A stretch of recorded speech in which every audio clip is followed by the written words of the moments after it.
Some places don't keep ghosts. They keep memories that refuse to let go. By the time I signed the lease for apartment 4B, everyone had already warned me that the place had a strange reputation. The landlord laughed it off with the kind of smile people wear when they hope you stop asking questions. He blamed old plumbing for the odd noises, aging electrical wiring for the flickering lights, and the building's age for every rumor that had circled the neighborhood over the past year. I told myself I didn't believe in rumors. I was 24, fresh out of graduate school, carrying 2 suitcases, a coffee maker, and exactly enough savings to afford an apartment nobody else wanted. It felt like a bargain. It didn't feel cursed. The building itself looked charming in that worn New England kind of way, with faded red brick, narrow hallways, and windows that caught the orange glow of sunset like polished glass. My apartment overlooked a quiet street lined with maple trees, where joggers passed every evening and golden retrievers pulled their owners toward the neighborhood park. It should have felt ordinary, safe. Instead, the silence inside the apartment carried an odd weight, as though someone had just stepped out moments before I arrived. I caught myself glancing over my shoulder more than once while unpacking, half expecting to find another person standing in the doorway. There never was. Around 6:30, I made myself a frozen dinner, sat cross-legged on the hardwood floor because my furniture hadn't arrived yet, and watched the last streaks of daylight fade beyond the windows.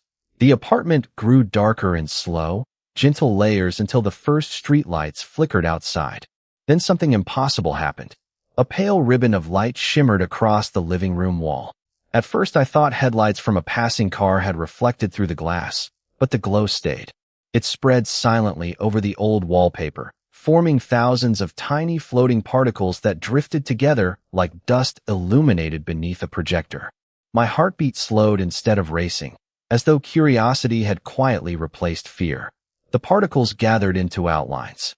A bookshelf appeared where my empty wall should have been. A wooden chair faded into existence beside it. Then a young man stepped into view. He looked about my age, maybe 23 or 24, tall with dark chestnut hair that curled slightly over his forehead and calm blue eyes that caught the warm light like the ocean before sunrise. His relaxed smile carried the effortless confidence of someone who belonged exactly where he was. He wore a soft gray sweater with rolled sleeves and faded jeans, and every movement felt astonishingly real despite the faint glow outlining his silhouette. He crossed the room holding a steaming mug, paused beside the invisible bookshelf, selected a novel, and settled into the chair. He smiled at a page, laughed quietly to himself, and absent-mindedly brushed a strand of hair away from his face. It wasn't a recording playing on a screen. It was as though the apartment itself had decided to remember him. I stood perfectly still, afraid that even breathing too loudly might erase whatever miracle I was witnessing. "Who are you?" I whispered before I could stop myself. The young man continued reading without the slightest reaction. Of course he couldn't hear me. He wasn't here. He was only a memory. At least, that was what I believed until he slowly lowered the book, turned his head by a single inch, and for the briefest heartbeat seemed to look directly into my eyes. I did not move. I barely remembered to breathe. The young man held my gaze for one impossible second before calmly returning his attention to the novel in his hands, as though that tiny moment had never happened. I laughed under my breath, trying to convince myself my tired mind had imagined everything. I had spent the entire day carrying boxes up 4 flights of stairs. Exhaustion could explain strange thoughts. It could not explain a glowing bookshelf that no longer existed. I reached toward the wall. My fingers passed through empty air. There was nothing there except faded wallpaper that felt cool beneath my hand. Yet only a few inches away, the young man quietly turned another page, completely unaware of me. I grabbed my phone and started recording. The screen showed my living room exactly as it should have looked. Empty floor, blank wall, no chair, no bookshelf, no mysterious stranger. I lowered the phone, and the entire scene instantly returned before my eyes. My pulse skipped. Whatever I was seeing could not be captured. It existed only when I looked directly at it. For nearly an hour, I watched him move through an ordinary evening that somehow felt deeply personal. He watered a tiny fern sitting on the windowsill. He smiled at a framed photograph that I could not quite make out. He burned a candle that filled the room with a faint glow I could almost swear I could smell.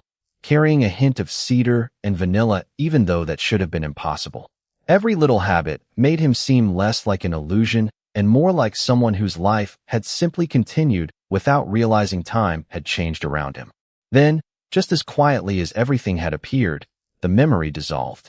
Tiny particles floated upward before disappearing into the darkness. The wall became nothing more than an old wall again. I stood there long after the room had fallen silent, staring at the empty space where he had been. Sleep never really came that night. The next morning, I searched the apartment from top to bottom. Inside one kitchen drawer, tucked beneath a sheet of faded shelf liner, I found a small brass key with no label. In the bedroom closet, I noticed faint scratches on the hardwood floor that suggested a heavy piece of furniture had once stood there for years. Whoever had lived here had left almost nothing behind, yet traces of his routine seemed woven into every corner. Curiosity finally pushed me downstairs to the elderly superintendent, Mrs. Alvarez. She looked up from watering flowers in the lobby and smiled kindly until I mentioned apartment 4B. Her smile faded almost instantly. She hesitated before quietly asking, "Did you sleep all right?" I nodded, unsure whether I should mention what I had witnessed. She sighed and glanced toward the staircase. "The last tenant was a polite young man named Noah Carter," she said softly. "Everyone liked him. Then one day he was simply gone." She folded her hands together as though repeating words. She had already spoken too many times. No goodbye, no moving truck, no forwarding address. Just gone. I thanked her and headed back upstairs, but one sentence echoed louder than all the others. Noah Carter had disappeared exactly 1 year ago. That evening, without even pretending I was not waiting for it, I sat on the floor facing the same wall before the sun had completely disappeared below the horizon. The moment the last ray of sunlight slipped behind the neighboring rooftops, the apartment awakened again.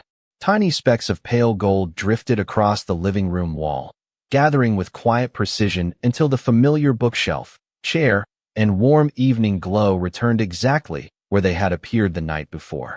Only this time the memory did not begin where it had ended. It began somewhere completely different. Noah entered carrying 2 paper grocery bags, balancing them against his hip while laughing at something no one else could hear. He placed fresh flowers into a glass jar, humming softly as he straightened the stems one by one. The apartment immediately felt brighter, as though his presence alone had changed the color of the air. I found myself smiling without realizing it. There was something comforting about watching a stranger perform ordinary routines with such quiet joy. I pulled out a notebook and began recording every detail. 6:42 in the evening. Blue ceramic mug on the counter. 3 yellow tulips. White sneakers by the front door. A silver keychain shaped like a compass. None of those details should have mattered, yet I felt certain they would someday.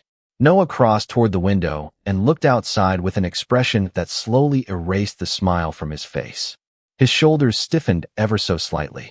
He remained perfectly still for several seconds before pulling the curtains halfway closed. It was the first sign that something beneath his peaceful routine was not quite right. A few moments later, he reached into his pocket and removed a folded note. I stepped closer, instinctively trying to read it, but the glowing paper remained blurred, almost as though the apartment itself refused to reveal certain secrets before their proper time. Noah sighed, slipped the note into the pages of his novel, and rested his forehead briefly against the cool window glass. I whispered his name without thinking. "Noah." He froze. Every tiny movement stopped. The room became so quiet that I could almost hear my own heartbeat echoing against the walls. Slowly, impossibly slowly, he lifted his head. His blue eyes wandered across the room until they landed somewhere just inches from where I was standing. His expression held neither fear nor surprise. Instead, it carried the quiet curiosity of someone who thought he had heard a familiar voice from another room. "Hello," he asked softly. My entire body went cold. Memories were not supposed to answer questions. I swallowed hard, but forced myself to remain silent. Noah waited another second before giving a faint, uncertain smile and shaking his head as though convincing himself he had imagined it. The evening continued. He sat down, opened the novel once again, and slipped the folded note between its pages. I memorized the cover immediately. Dark green leather, gold lettering, a tiny scratch near the bottom corner. If that book still existed somewhere in the apartment, It might contain the note I had just seen. The memory slowly faded as before, dissolving into floating particles that vanished into the ceiling. The silence that followed felt heavier than ever. I did not hesitate this time. I searched every cabinet, every shelf, every closet, and every forgotten corner until nearly midnight. Finally, inside the narrow storage compartment above the bedroom closet, my fingers brushed against something wrapped in an old canvas cloth. My pulse quickened as I carefully pulled it down. Dust drifted through the flashlight beam while I unfolded the fabric. Resting inside was a dark green leather novel with faded gold lettering and a tiny scratch on its lower corner. It was the exact same book Noah had been holding only minutes earlier. The book felt warmer than it should have, as though someone had set it down only moments before I found it. A thin layer of dust covered the leather cover, but the pages inside were remarkably well preserved. My hands trembled with anticipation as I carefully opened it, immediately searching for the folded note I had watched Noah hide between its pages. Every chapter passed beneath my fingertips until I reached the exact place where I remembered him slipping the paper inside. It was empty. I checked again, slower this time, turning every page individually, even holding the book upside down in case something had become lodged inside the binding. Nothing. The note had either never existed or had been removed long before I arrived. Even so, another discovery waited for me. Scattered throughout the margins were handwritten observations in elegant blue ink. They were not comments about the novel itself. They were quiet reflections on ordinary life. One sentence read, "Some people enter a room and make it brighter without realizing it." Another simply said, "The hardest memories are the ones that still feel unfinished." The handwriting was calm, thoughtful, and strangely familiar despite belonging to someone I had never met. I spent nearly an hour reading every note before finally placing the book beside my bed. The following evening arrived more quickly than I expected. I found myself glancing repeatedly toward the windows, almost impatient for daylight to disappear. The moment the sun dipped below the horizon, the familiar golden particles emerged once again. This time Noah appeared already sitting at the kitchen table with a notebook open before him. He looked unusually distracted. Instead of reading, he stared toward the front door as though expecting someone to arrive.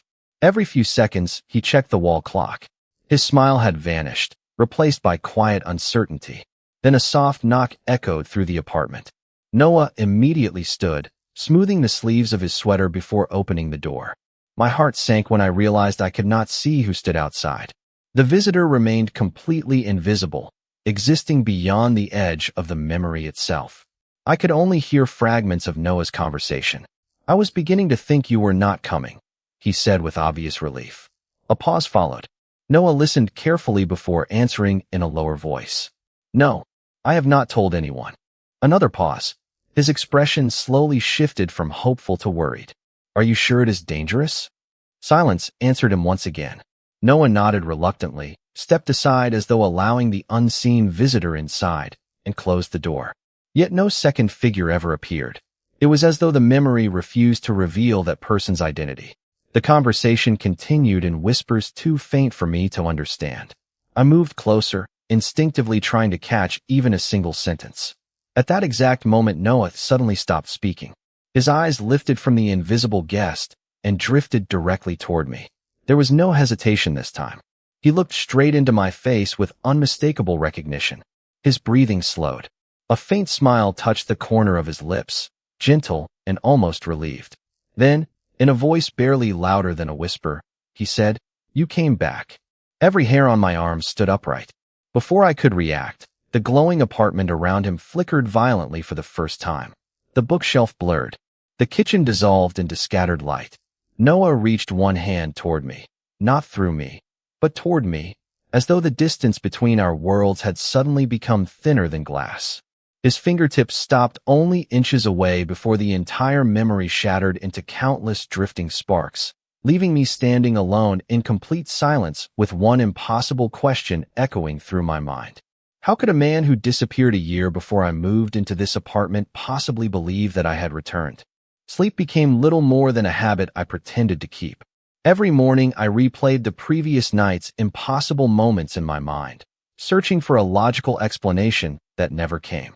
Every evening, I found myself sitting in the exact same place on the living room floor long before sunset, notebook beside me, eyes fixed on the wall that had quietly become the center of my entire world. When the familiar golden light finally returned, I almost felt relieved. Noah appeared standing in the kitchen, carefully preparing 2 mugs of coffee instead of 1.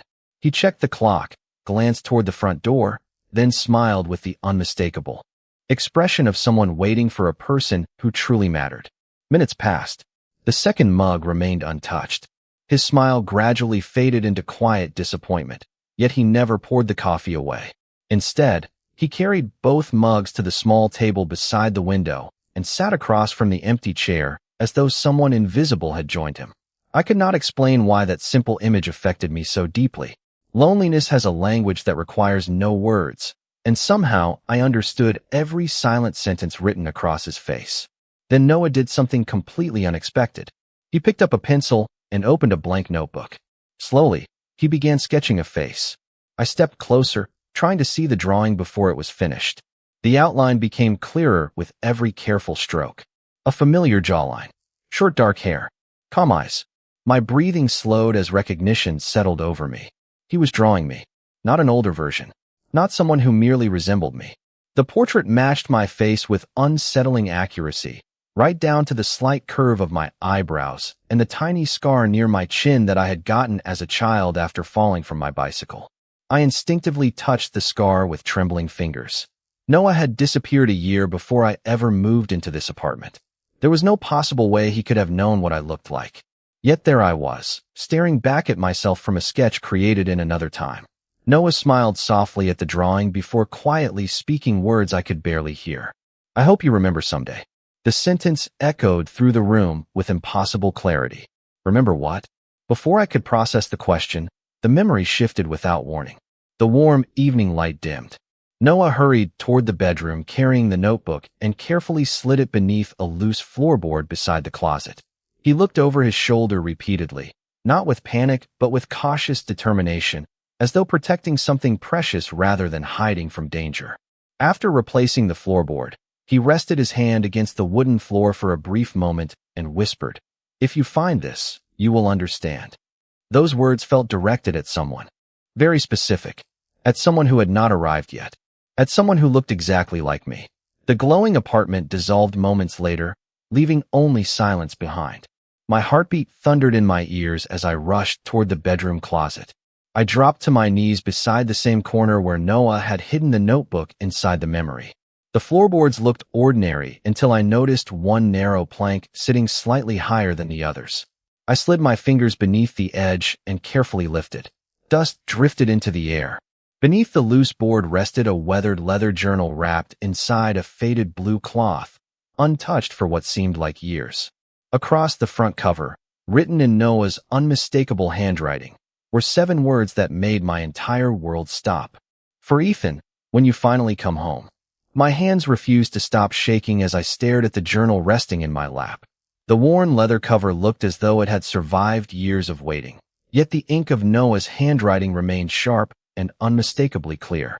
I hesitated before opening it, suddenly overwhelmed by the strange feeling that crossing the first page would change everything I believed about my own life.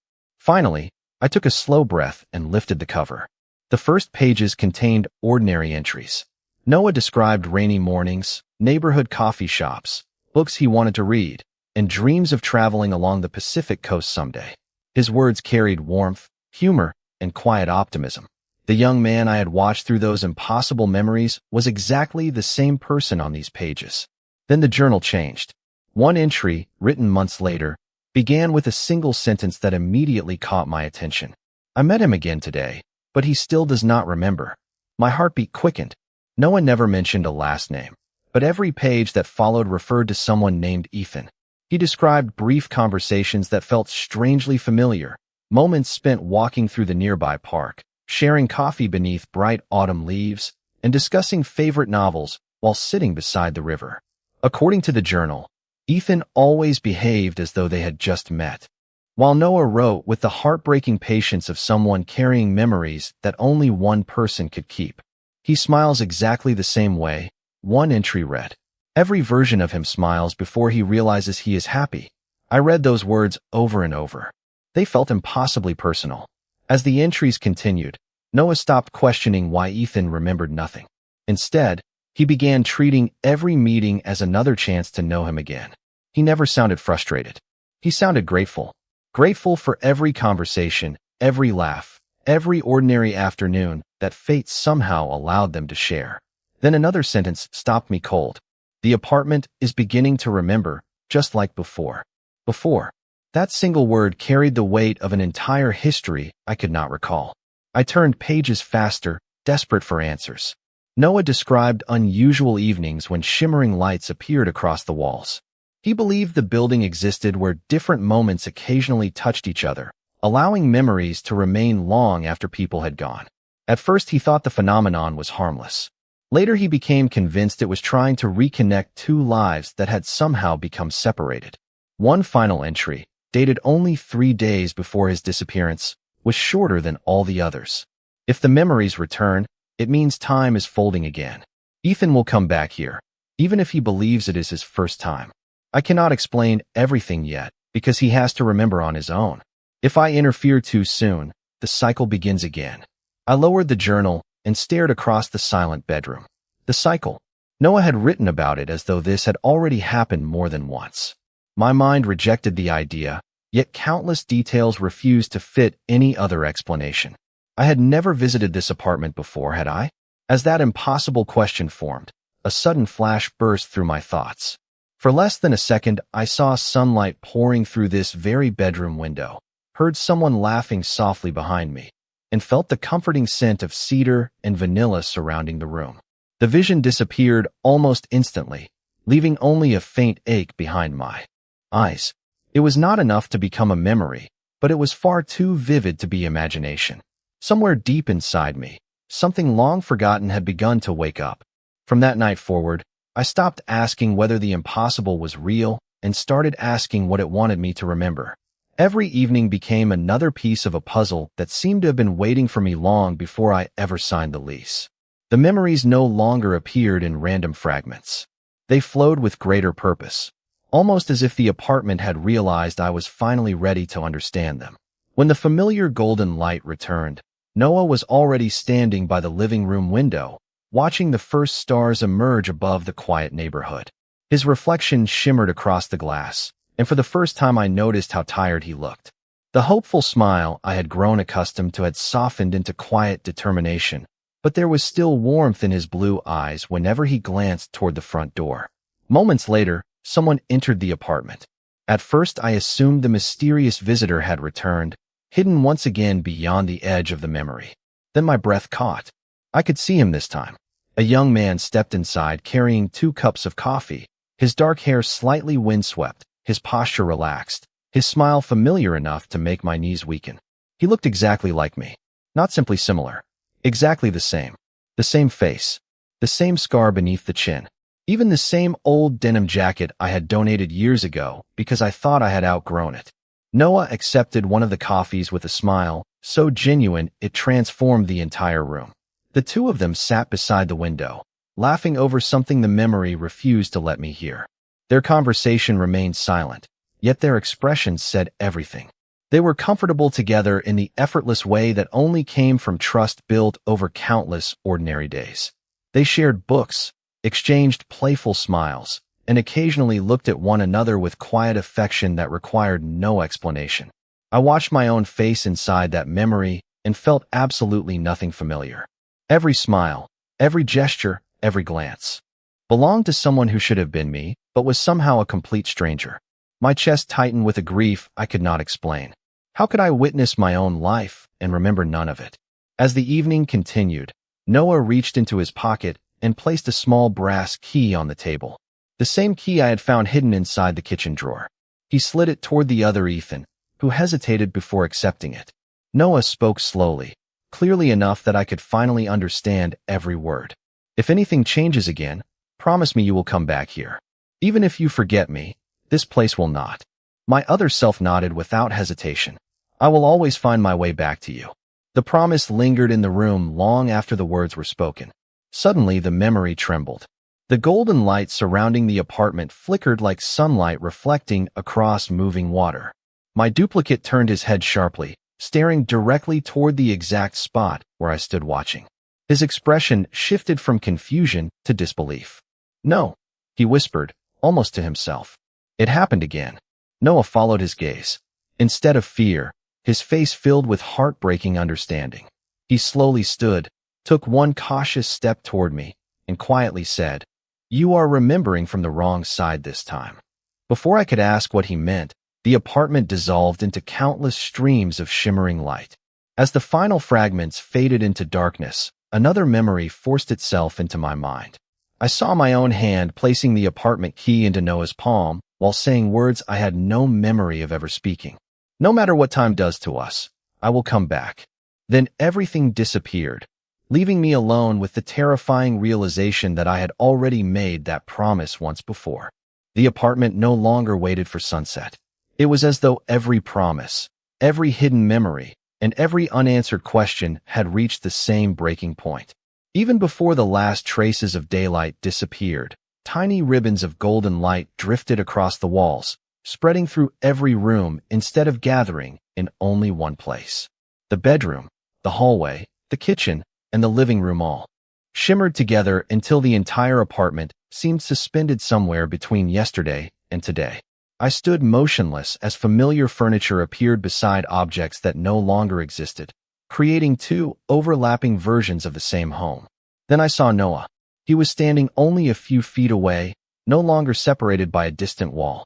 The glow surrounding him had become softer, almost human, and for the first time his eyes never wandered past me. They stayed fixed on mine with quiet relief. "You finally reached this moment," he said gently. His voice no longer echoed like a recording. It sounded real. I instinctively stepped forward. To my astonishment, he mirrored the movement. Only a thin curtain of shimmering light remained between us. I raised my hand. Noah slowly lifted his own. Our fingertips stopped less than an inch apart before tiny waves of light rippled outward, as though two different moments in time were pressing against each other. "I remember your smile," I whispered, surprised by my own words. "But I still cannot remember living any of this." Noah gave a faint, bittersweet smile. "Because you chose to forget." The sentence settled heavily inside my chest. I searched his face, hoping he would explain everything. But instead he simply looked at me with the same patient kindness that filled every page of his journal. Around us, new memories began unfolding across the apartment. I watched countless evenings overlap like reflections on water. Noah and I cooking dinner together, laughing over a book neither of us could finish because we kept interrupting each other, decorating a tiny Christmas tree beside the window, watching the first snowfall while sharing mugs of hot chocolate. None of the memories contained dramatic moments.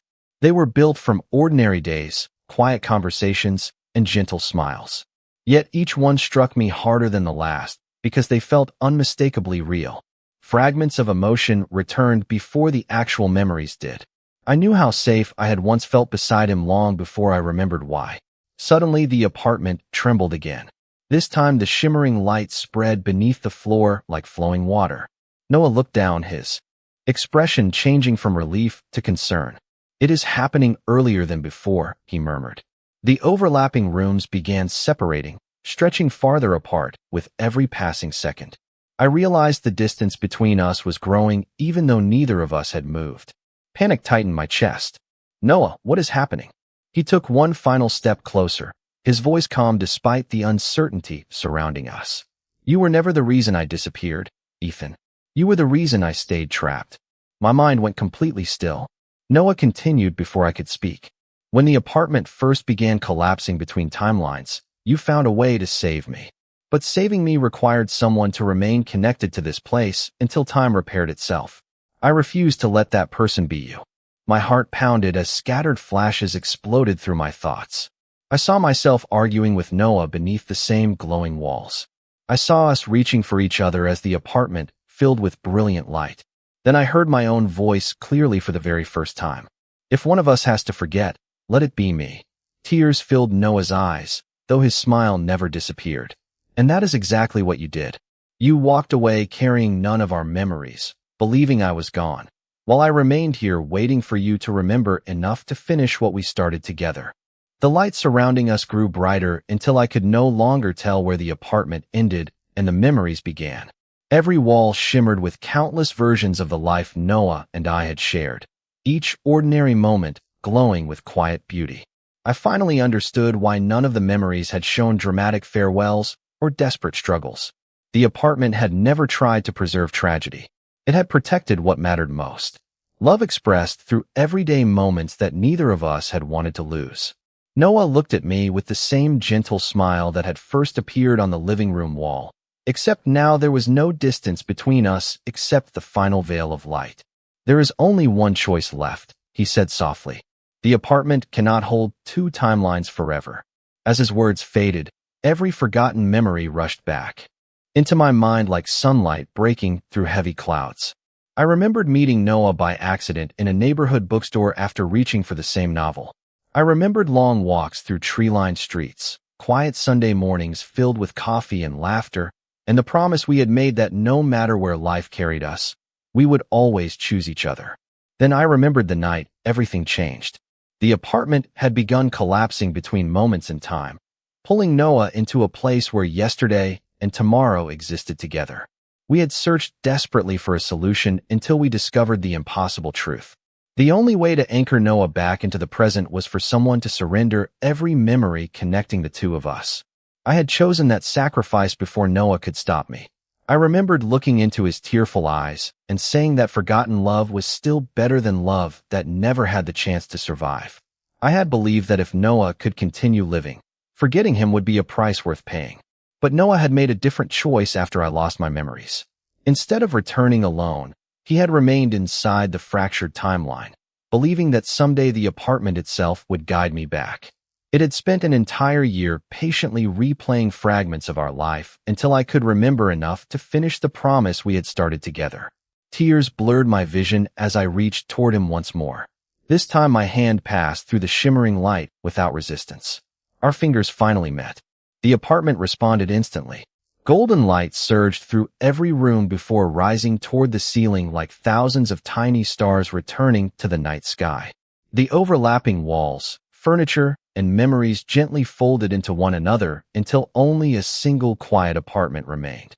The silence that followed felt peaceful rather than empty. Noah stood before me, no longer glowing, no longer distant, simply real. Morning sunlight streamed through the windows as though an entirely new day had quietly arrived. We stepped outside together into the crisp autumn air. The maple trees lining the street swayed gently in the breeze while neighbors walked their dogs and children laughed somewhere beyond the park. Everything looked wonderfully ordinary. Noah smiled as though seeing the world for the first time again. We wandered toward our favorite little bookstore without speaking very much because words no longer seemed necessary. As we reached the corner, Noah paused and glanced back at the old brick building one last time. "Do you think it will remember us?" he asked quietly. I smiled, slipping the small brass key into my pocket before looking toward the apartment windows glowing beneath the morning sun. "Maybe," I answered, "but this time it does not have to." Noah laughed, the same warm laugh that had once echoed through impossible memories, and together we continued walking toward the future, carrying every ordinary moment with us at last, no longer as echoes trapped inside forgotten walls, but as two lives finally moving forward in the same time, side by side.